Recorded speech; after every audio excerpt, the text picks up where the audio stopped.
काही शेतकऱ्यांचे repeat dose झालेले बरोबर आहे. कोलारचे शेतकरी विजय लोंढे यांचा पण सेकंड बेसल डोस झालेला आहे. त्यांचा पूर्ण काळ्या जमिनीमध्ये प्लॉट आहे. त्याच्यानंतर इथं अमित ताटे त्यांचा पण सेकंड बेसल डोस झालेला आहे. पूर्ण काळ्या जमिनीमध्ये प्लॉट आहे त्यांचा, पण एकदम माल सुंदर आहे त्यांची. म्हणजे एवढ्या खराब वातावरणामध्ये सुद्धा त्यांचे टायमिंगला डोस गेले, त्याच्यामुळे त्यांच्या बाग आज उभे आहे. आणि सगळ्यात महत्वाची गोष्ट लेट नाही झाला पाहिजे डोस द्यायला. आपण सांगतो की 60 दिवसांनी रिपीट ऍप्लिकेशन अमृत गोल्ड ग्रीन गोल्डचं गेलं पाहिजे. तर शेतकऱ्यांचं काय होतं का बरंचसं शेड्यूल मागं पुढं होतं. काहींच करते आपण थोडंसं लेट करते, तोपर्यंत झाडाची प्रतिकार शक्ती कमी झालेली असती. आपण इकडे रोग कंट्रोल करायला मागडे फवारे मारतो, फार 5-5, 10-10 हजार रुपयाचे स्प्रे घेतो. तिकडे जास्त लक्ष असतं आपलं. थोडंसं काय केलं पाहिजे, खाली पण लक्ष दिलं पाहिजे. सगळ्यात महत्वाचं म्हणजे मुळी खोड या दोन गोष्टी जर झाडाच्या जर व्यवस्थित क्लिअर जर चालू असल्या तर आपल्याला वरती रोगराईचा जास्त त्रास होणार नाही. सगळ्यात महत्वाची काळजी ती घ्या.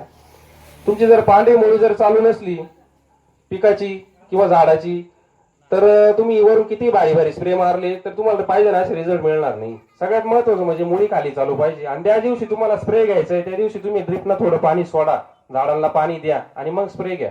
याचे तुम्हाला सुंदर रिझल्ट भेटणार आहे.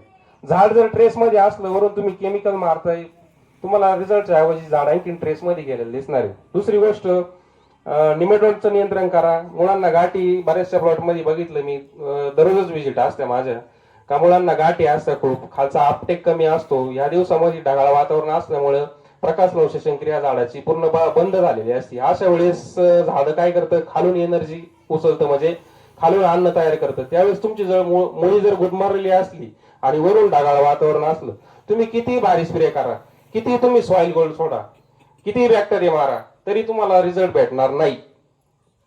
या दोन्ही गोष्ट समतोल प्रमाणात झाल्या पाहिजे. का झाडाची मुळी पण चालू पाहिजे आणि तुम्ही जे औषध फवारणी करता त्याचे रिझल्ट पण तुम्हाला आले पाहिजे. या सगळ्या गोष्टी तुम्ही जाणल्या पाहिजे आणि व्यवस्थित शेड्यूल फॉलो केलं पाहिजे. तर कुणाला काही जर प्रश्न असले डाळिंब पिकाविषयी तर विचारू शकता.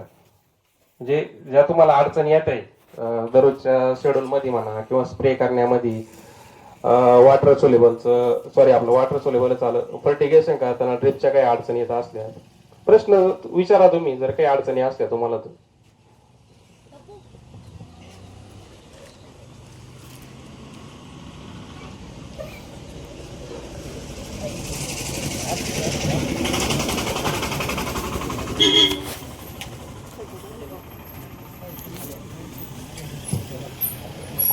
जे तेल आहे किंवा अन्य इतर बुरशी आहे, सर्कोस्पोरा असेल किंवा अल्टरनेरिया बसवल्या होत्या बरोबर आहे, तसं त्यांना गरज नाही वाटली काही. ते म्हणजे का तुमचं फ्लावर बोर्ड मारल्यामुळे मधमाशी भरपूर प्रमाणात आली. म्हणजे एक लॉजिक प्रोडक्ट आहे हे. फुलकडी काढतं. दुसरी गोष्ट मधमाशीला पण आकर्षित करतं. तुम्हाला काही वेगळा असं मधमाशीला आकर्षित करण्यासाठी दुसरा स्प्रे मारायची गरज पडत नाही. त्याच्यानंतर ही जी फवारणी ग्रेड आहे आपली साईज गोल्ड, ही साईज गोल्ड प्लस ड्रिपचं ऍप्लिकेशन आहे आणि हे वरतून स्प्रे साठी साईज गोल्ड.